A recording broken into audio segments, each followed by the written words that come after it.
Once more she sat behind loud hastening hoofs, a speed of armored squadrons, and a voice far heard of chariots bore her from her home. A gulfing earth, awakened in its dumb muse, looked up at her from a vast indolence.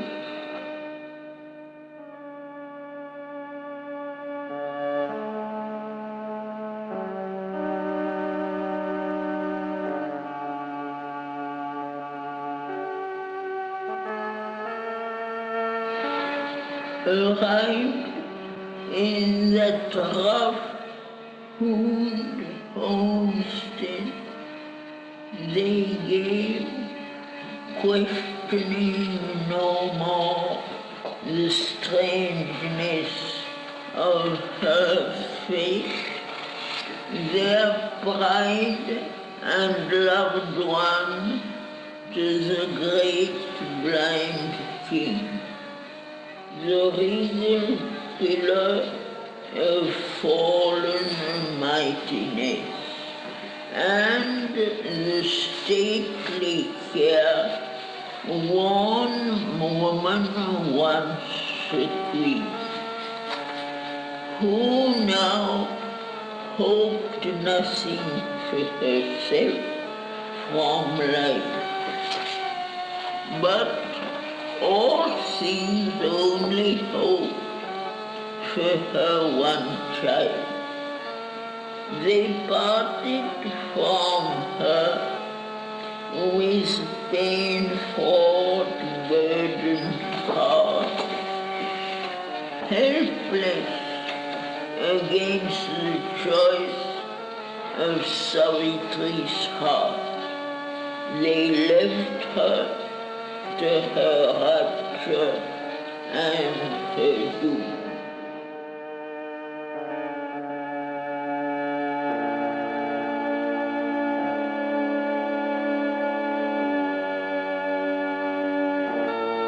A worshipped empress, all once viewed to serve, she made herself the diligent serf of all, nor spared the labor of broom and jar and well, or close gentle tending, or to heat the fire of altar and kitchen. No slight task allowed to others that her woman's strength might do.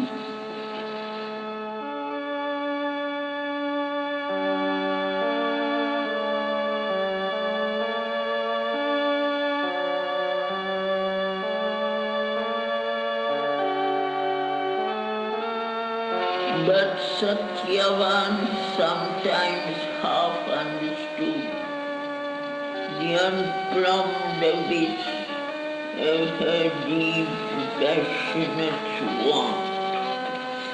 Yet ever they grew into each other more, until it seemed no power could rend apart, since even the body's walls could not divide. For when he wandered into the forest, oft her conscious spirit walked with him and knew his actions as if in herself he moved. He, less aware, thrilled with her from afar.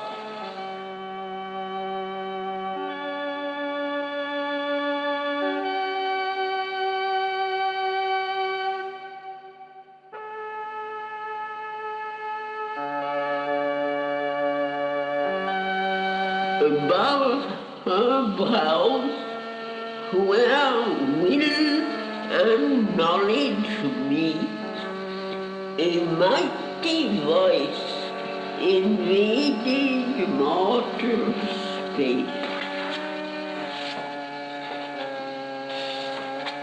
As the voice touched her body became stark and rigid golden statue of motionless stone. A stone of God lit by an amethyst soul. Her heart listened to its slow measured beats. Why comest thou to this dumb, death-bound earth, O Spirit, O immortal energy, if it was to nurse grief in a helpless heart, or with hard, tearless eyes, awake thy doom. Arise, O soul, and vanquish time and death.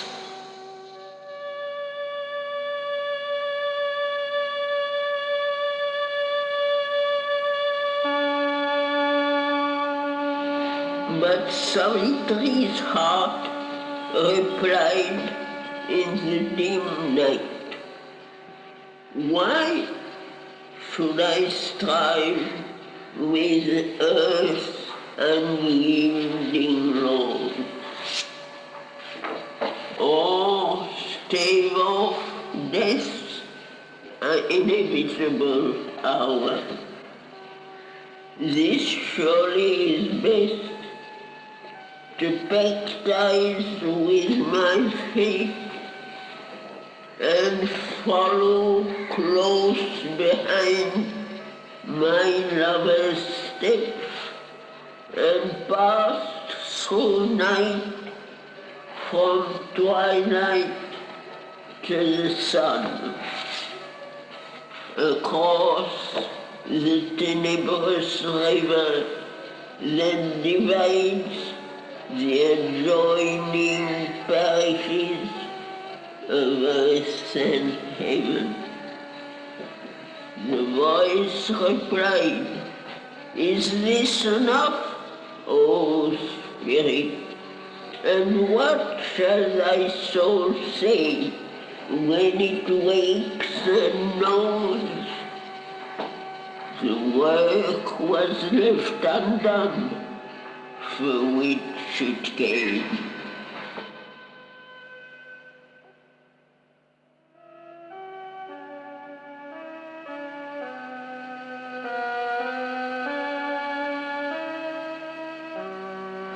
Then Savitri's heart fell mute. It spoke no word. A power within her answered the still voice. I am thy portion here, charged with thy work, thou myself seated forever above, speak to my depths, O great and deathless voice, command, for I am here to do thy will.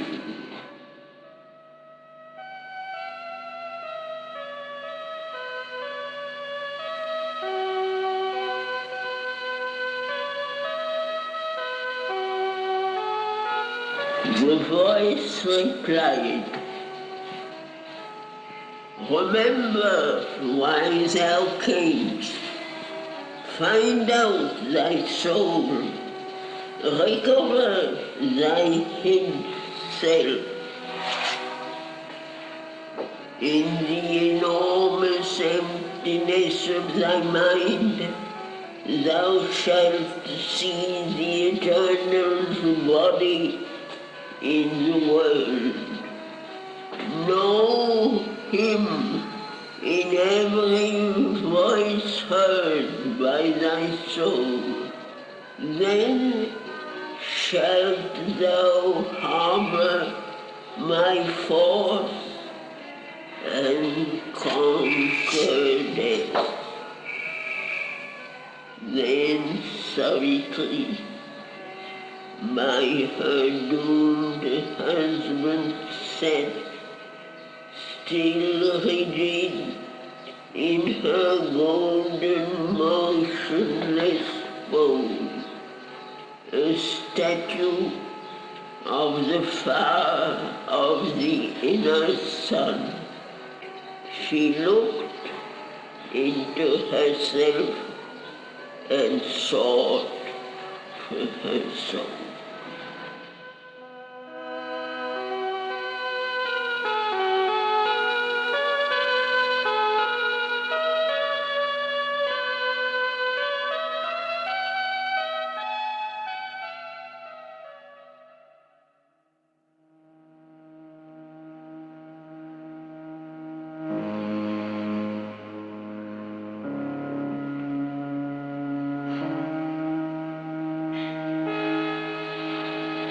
Then Savitri surged out of her body's wall and stood a little span outside herself at the dim portal of the inner life.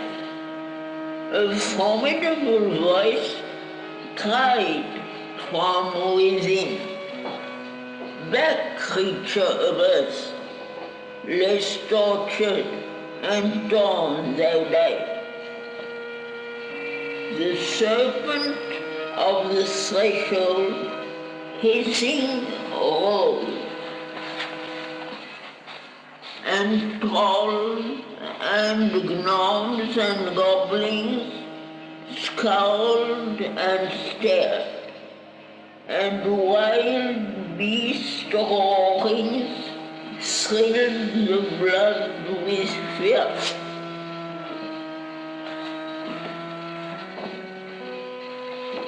And menace muttered in a dangerous tongue, unshaken, her will pressed on the rigid bars.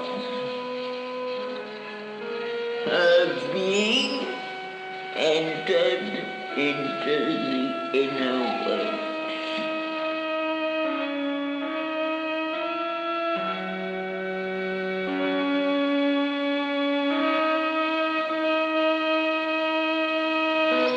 Across a perilous borderline she passed, where life dips into the subconscious dusk.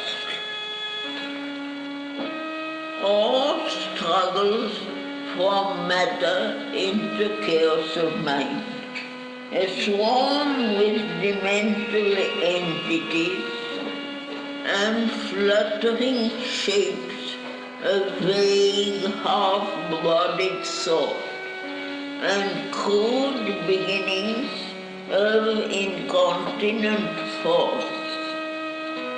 This state now threatened. Thus she pushed from her.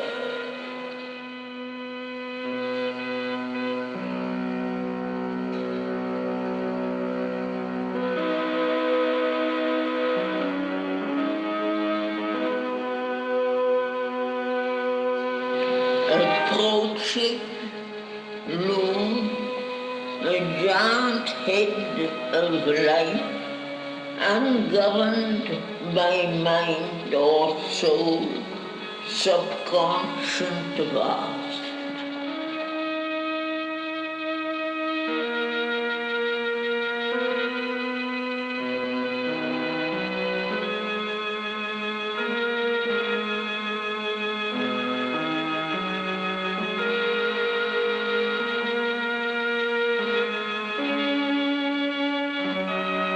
Then, journeying forward through the self's wide hush,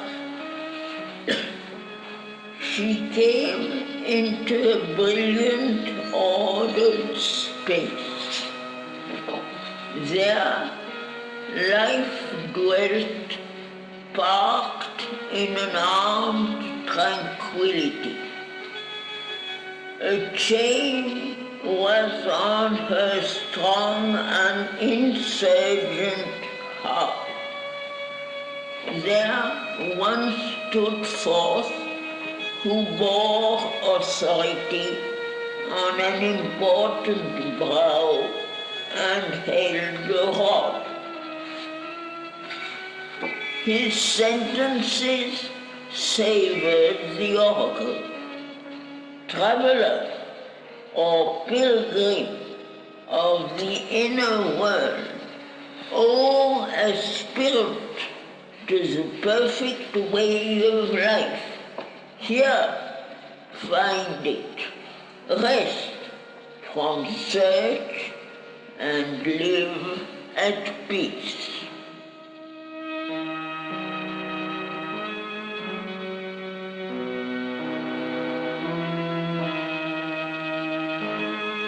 Savitri replied, casting into his world sight's deep release, the heart's questioning inner voice. Happy are they who in this chaos of things, this coming and going of the feet of time, can find the single truth, the eternal law. Happiest who stand on faith as on a rock, but I must pass, leaving the ended search, truth's rounded outcome, firm, immutable, and this harmonic building of a world of fact, this ordered knowledge of apparent things. Here I can stay not, for I seek my soul.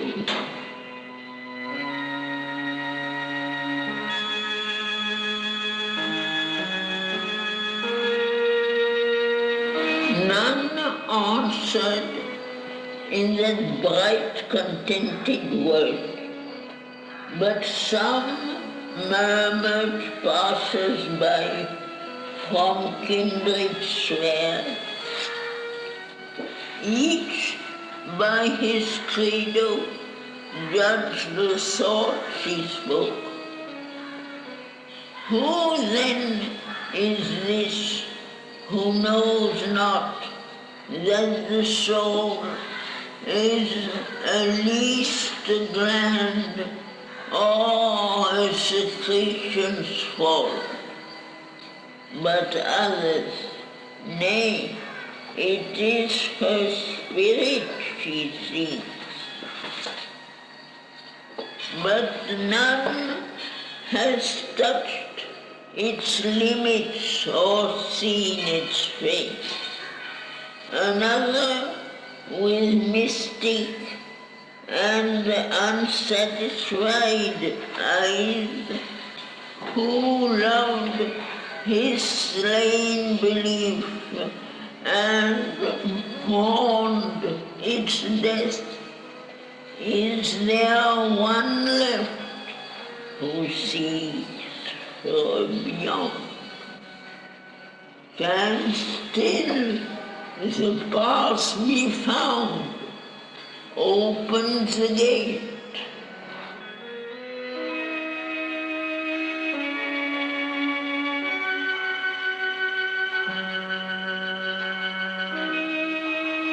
So she fared on across her silent steppe. To a road she came thronged with an ardent crowd. Guests from the cavern of the secret soul, and Savitri, mingling in that glorious crowd, longed once to hasten like them to save God's word.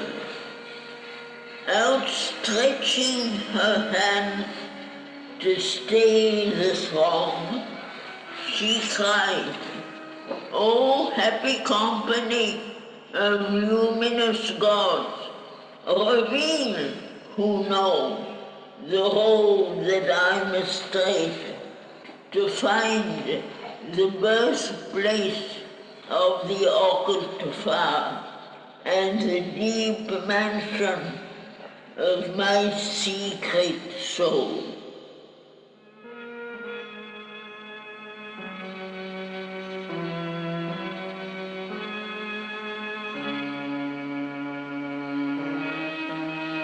One answered, pointing to a silence dim on a remote extremity of sleep, in some far background of the inner world. O Savitri, from thy hidden soul we come. Follow the world's winding highway to its source. There, in the silence, few have ever reached.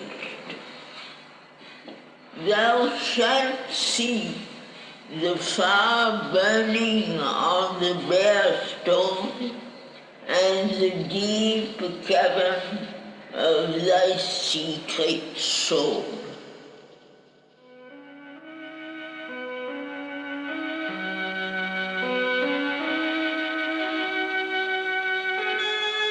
Then Savitri, following the great winding road, came where it dwindled into a narrow path, trod only by rare wandered pilgrim feet.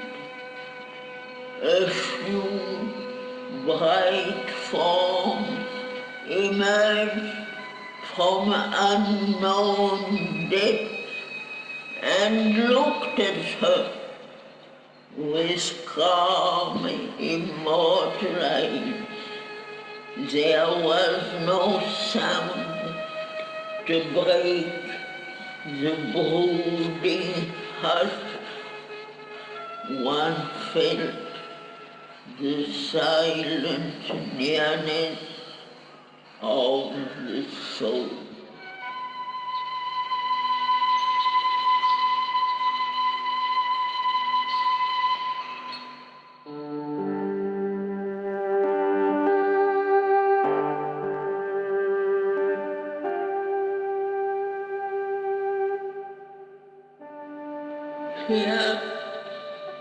from low and prone and listless ground, the passion of the first ascent began. A woman in a pale, lustrous robe, the mother of the seven sorrows, bore the seven stabs that pierced her bleeding heart.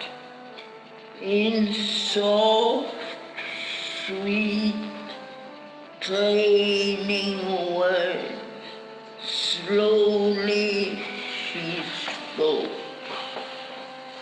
Oh, Savitri, I am thy secret soul. To share the suffering of the world I came. I draw my children's pangs into my breast. I am the hope that looks towards my God, who never came to me till now. His voice I hear that ever says, I come. I know that one day she shall come at last.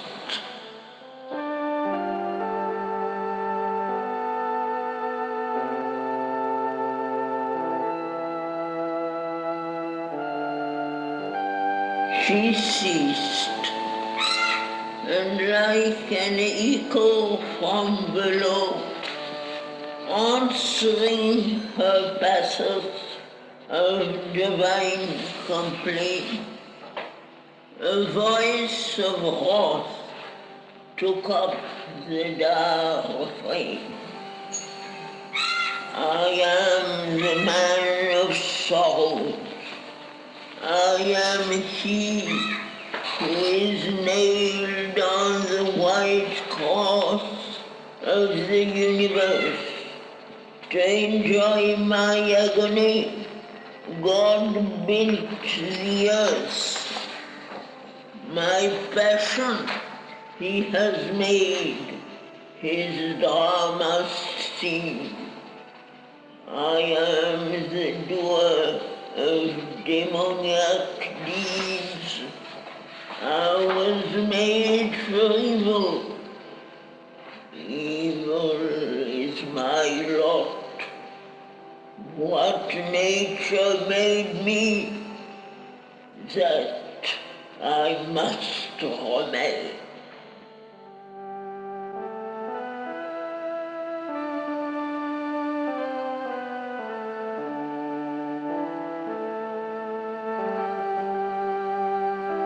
And Savitri heard the voice, the echo heard,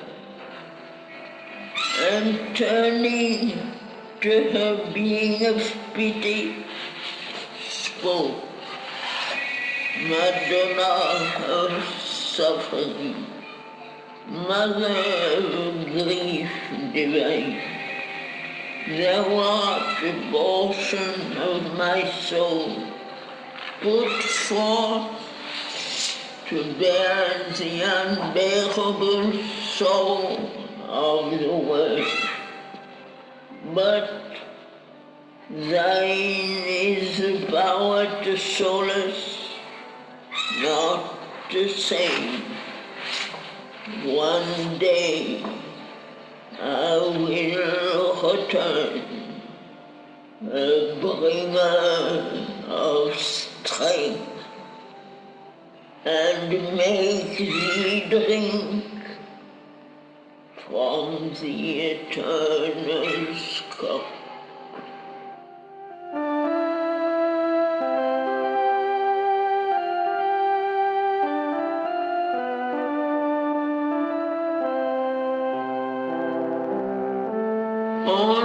passed she in her spirit's upward route. A woman sat in gold and purple sheath, armed with the trident and the thunderbolt, her feet upon a couchant cloud's back.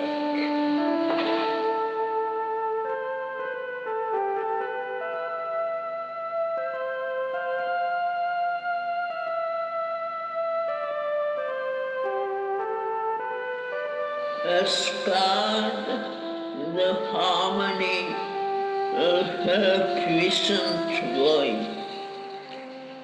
O Savitri, I am thy secret soul. I am Durga, goddess of the proud and strong, and Lakshmi, queen of the fair and fortunate. I wear the face of Kali when I kill. I trample the corpses of the demon horde. I shall hear the silver swing of heaven's gate when the God comes out to meet the soul of the world.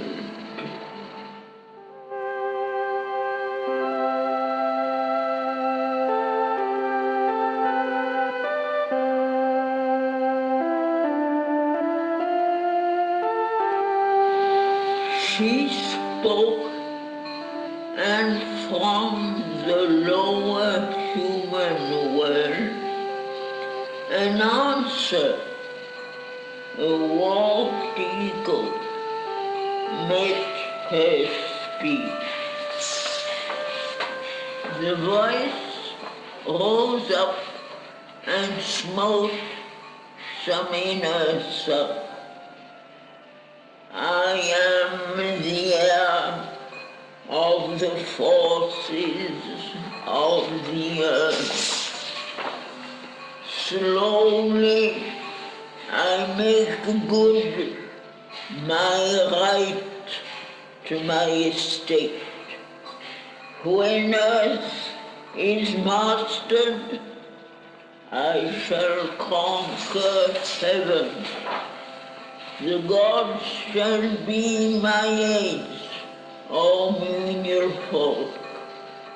No wish I harbor unfulfilled shall die.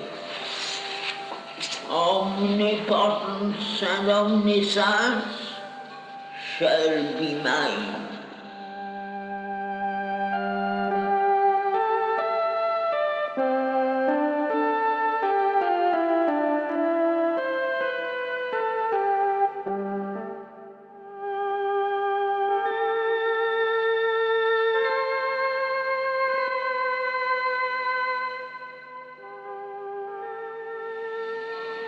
And Savitri heard the voice, the warped eagle heard, and turning to her being of power, she spoke.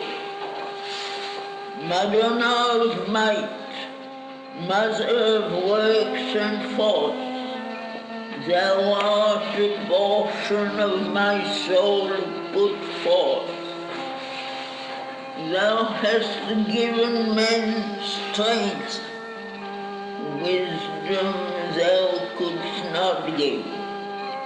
One day I will return, a bringer of light. Then I will give to thee the mirror of God.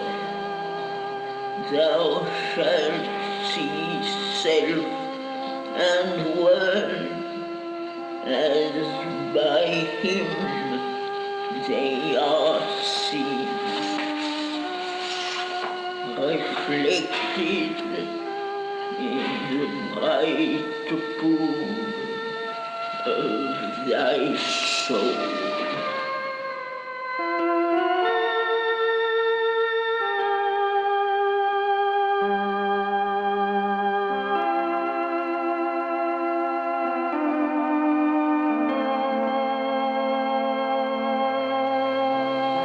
Ascending still her spirit's upward route, she came into a high and happy space.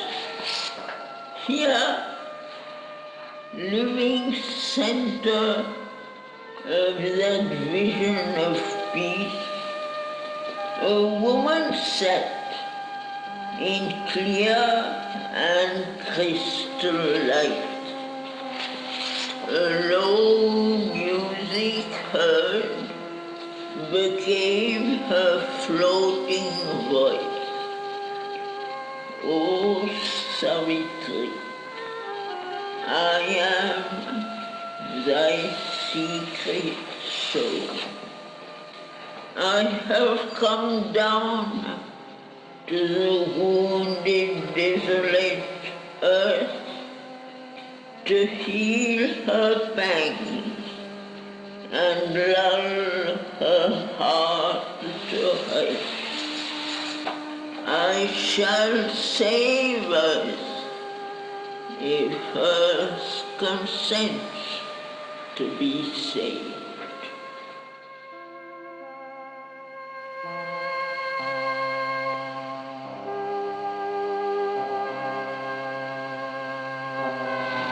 She spoke, and from the ignorant nether plain, a cry, a warped echo, naked and shuddering, came. I am the mind of God's great ignorant world, ascending to knowledge by the steps he made. If God is at work, his secrets I have found, but still the cause of things is left in doubt.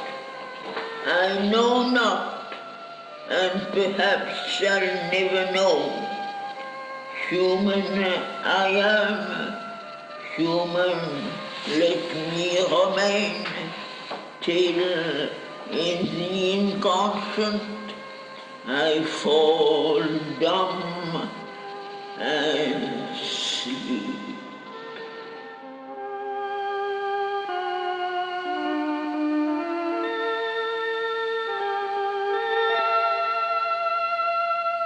And Savitri heard the voice, the warped answer heard, and turning to her being of light, she spoke, Madonna of light, Mother of joy and peace. Thou art a portion of myself put forth to raise the spirit to its forgotten heights and wake the soul by touches of the heavens.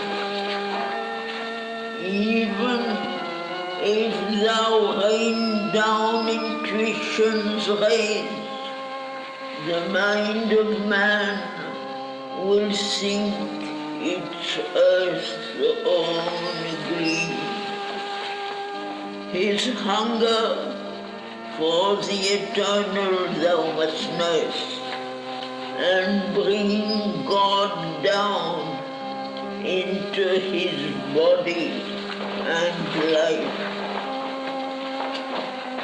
One day I shall return, his hand in mine, and thou shalt see the face of the Absolute.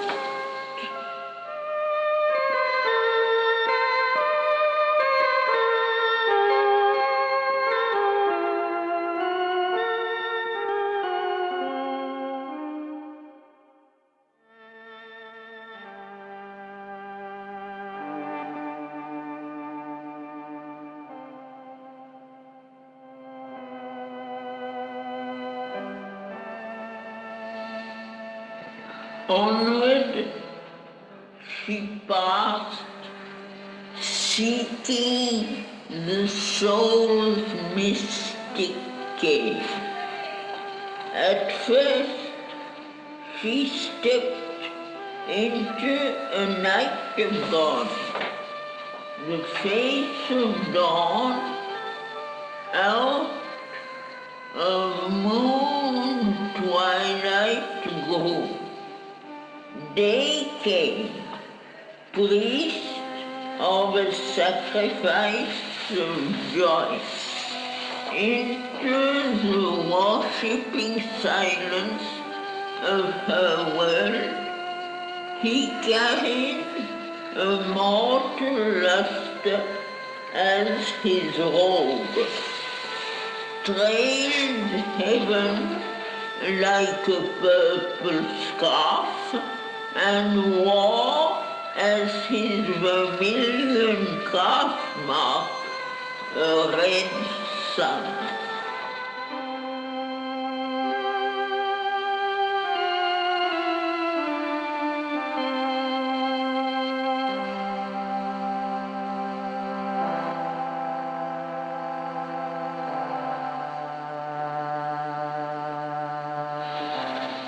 An awful dimness wrapped the great rock door, carved in the massive stone of matter's trunk.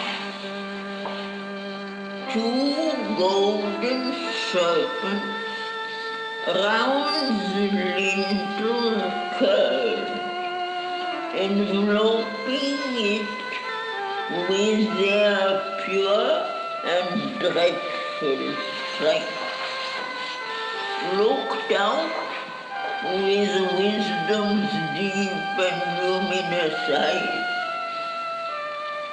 An eagle covered it with wide conquering wings.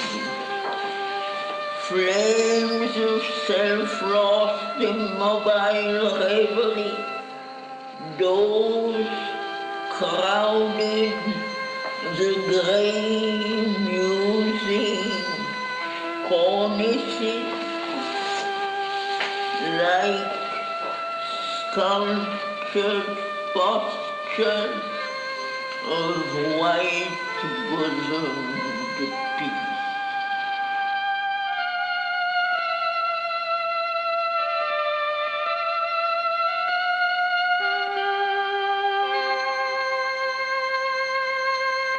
Across the threshold sleep, she entered in and found herself amid great figures of God, conscious in stone and living without breath, watching with fixed regard the soul of man, executive figures of the cosmic set, world symbols of immutable potency.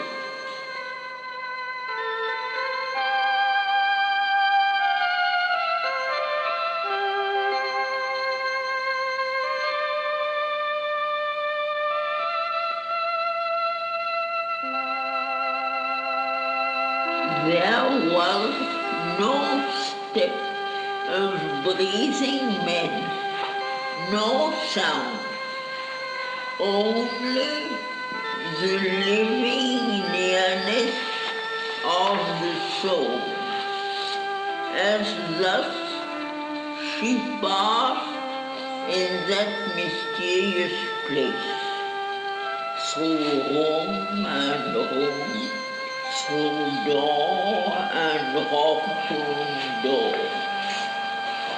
She felt herself made one with all she saw, a sealed identity within her woke. She knew herself the beloved of the Supreme.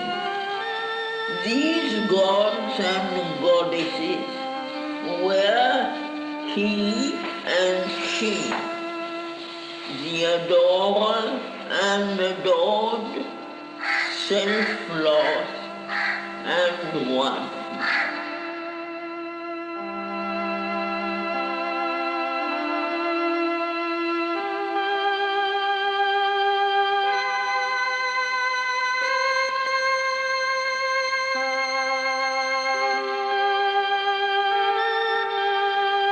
In the last chamber, on a golden seat, one sat, whose shape no vision could define.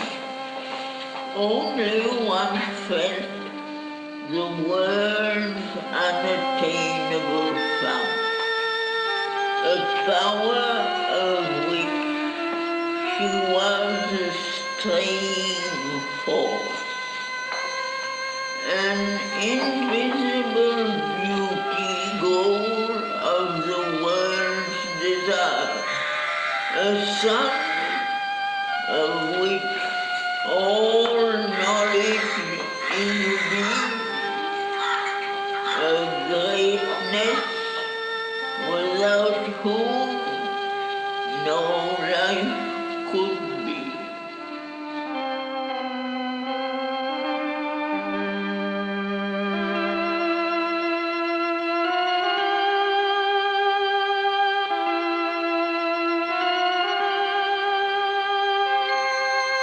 Then all departed into a silent set, and all became a formless and pure and bare.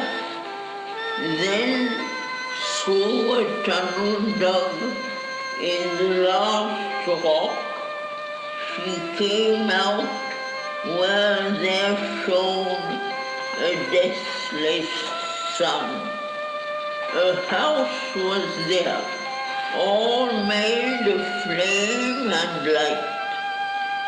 Crossing a wall, a doorless living fire, there suddenly she met her secret soul.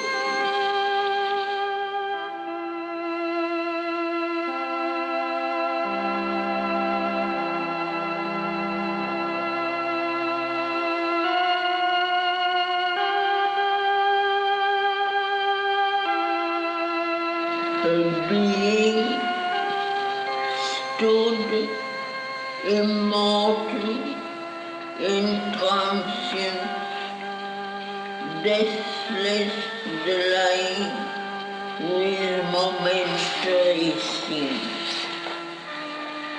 She had come into the mortal body's room, but since she knows the toils of mind and life, as a mother feels and shares her children's lives, she puts forth a small portion of herself,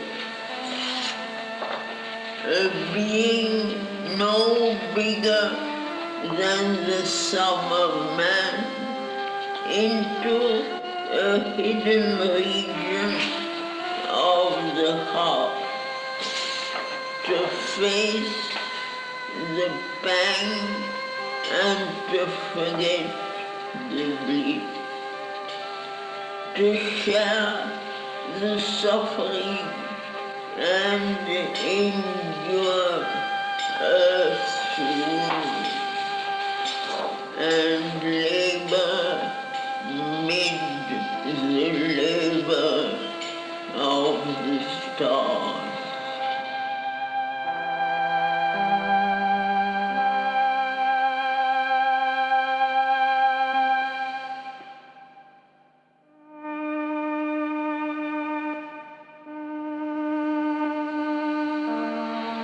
Here, in this chamber of flame and light, they met. They looked upon each other, knew themselves, the secret deity and its human part, the calm immortal and the struggling soul. Then, with the magic transformation speed, they rushed into each other and grew one.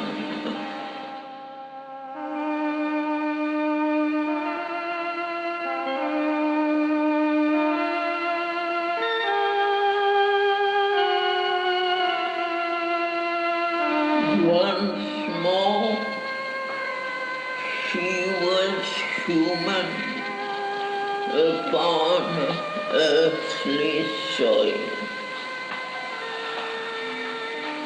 In the muttering night, amid the rain-swept wood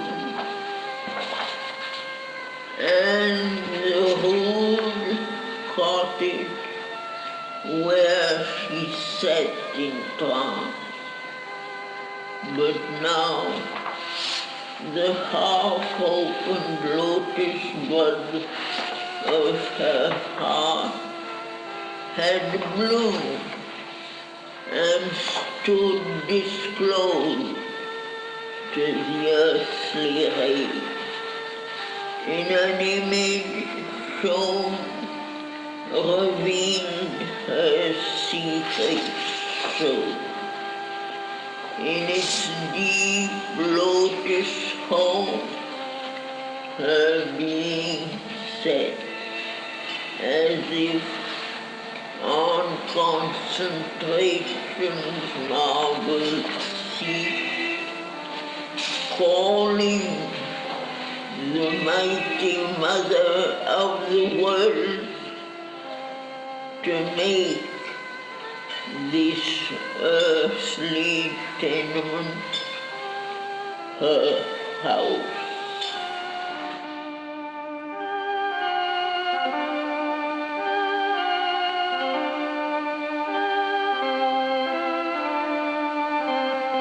As in a flash from a supernal light, a living image of the original power, a face, a form came down into her heart and made of it its temple and pure abode. Out of the inconstant, soulless, mindless night, a flaming serpent rose, released from sleep. Its rose, billowing its coils, and stood erect, and climbing mightily, stormily on its way. It touched her center with its flaming mouth, as if a fiery kiss had broken their sleep. They bloomed and laughed, surcharged with light and bliss. Then, at the crown, it joined the eternal space.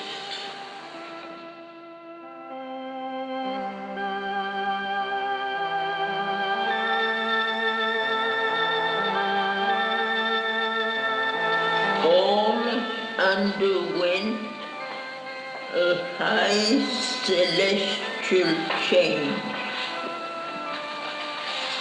breaking the black inconscience blind mute wall. Each part of the being trembling with delight lay overwhelmed with tides of happiness. In the country of the lotus of the head, in the castle of the lotus twixt the brows, in the passage of the lotus of the throat, in the kingdom of the lotus of the heart, in the narrow lotus's broad imperial reign, in the narrow network center petty part, in the deep place where once the serpent slept. A firm ground was made for heaven's descending might.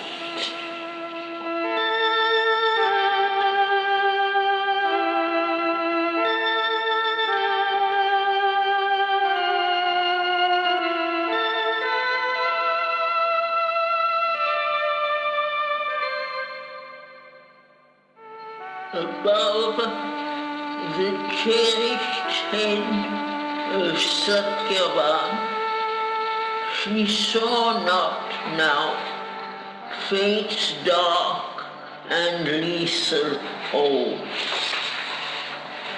A golden circle around a mystic sun disclosed to her newborn predicting sight the cyclic rondure of a sovereign life.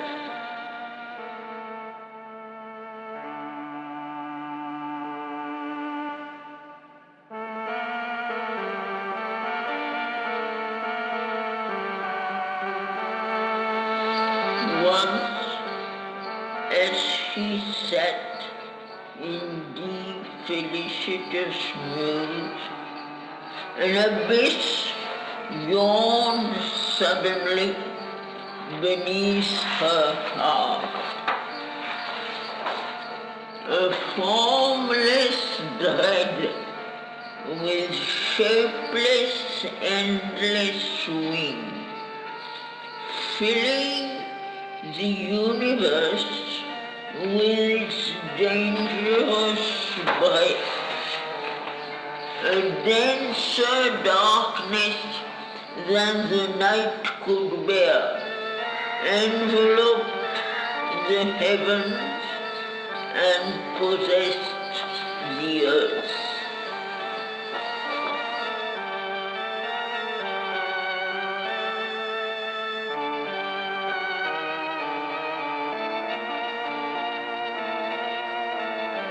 Then from the heights a greater voice came down. The word that touches the heart and finds the soil. The voice of light after the voice of night. O soul, bear not thy kingdom to the foe, that all in thee may reach its absolute. God must be born on earth and be as man, that man, being human, may grow even as God. Cast off thy mind, step back from form and name, annul thyself, that only God may be.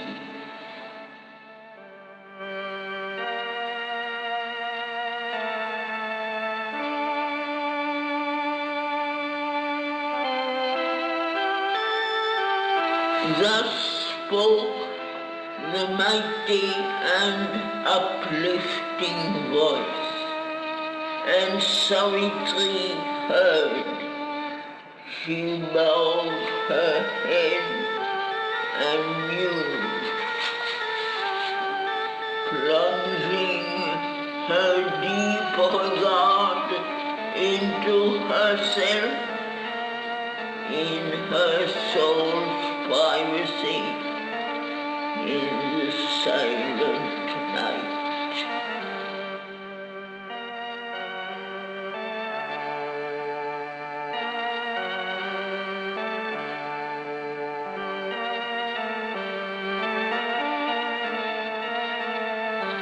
Her body's thought climbed from her conscious limbs and carried their yearnings to its mystic ground, where nature's murmurs meet the ineffable.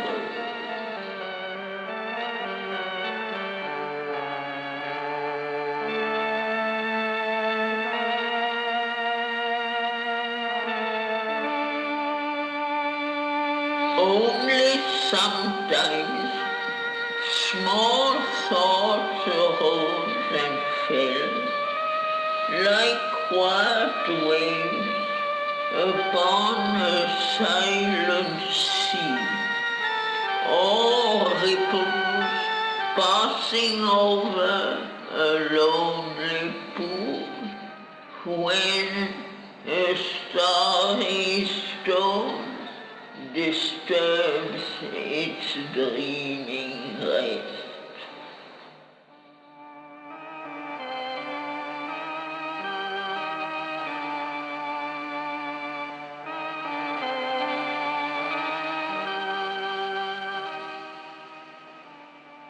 Then all grew still, nothing moved anymore.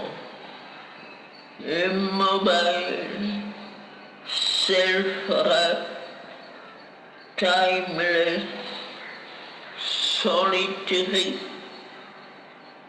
a silent spirit pervaded silent space.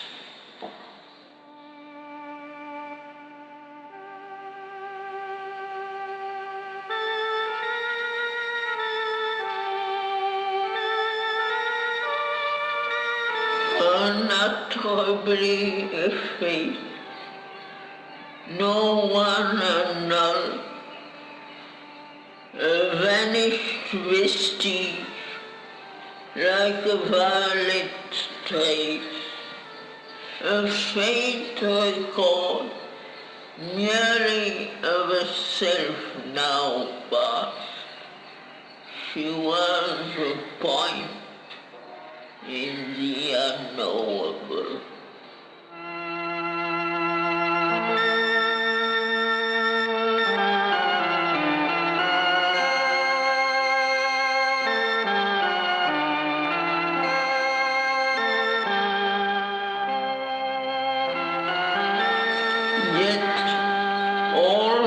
Not extinct in this deep loss. The being traveled not towards nothingness. There was some high surpassing secrecy, and when she sat alone with Satyavan, her moveless mind within that searched and strove in the hush of the profound and intimate night, she turned to the face of a veiled, voiceless truth, hid in the dumb recess of the heart, or waiting beyond the last peak climbed by soul.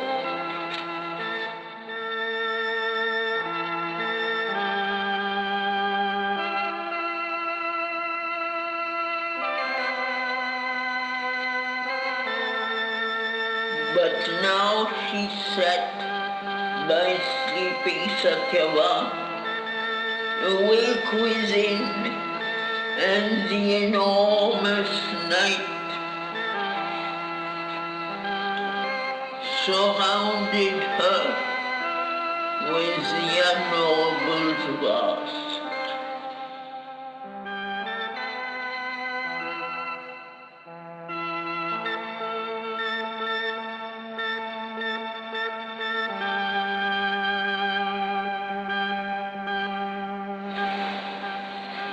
Out of the infinitudes, all came to her.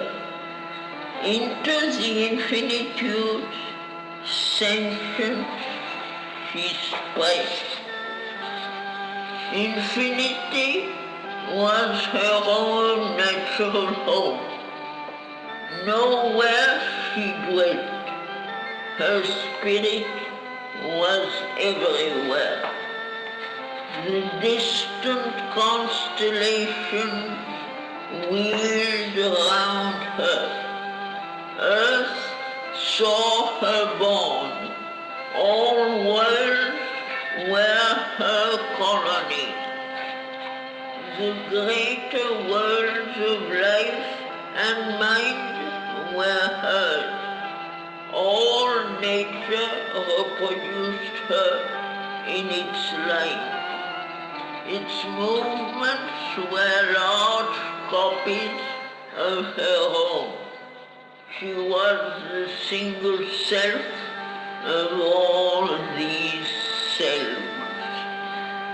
She was in them, and they were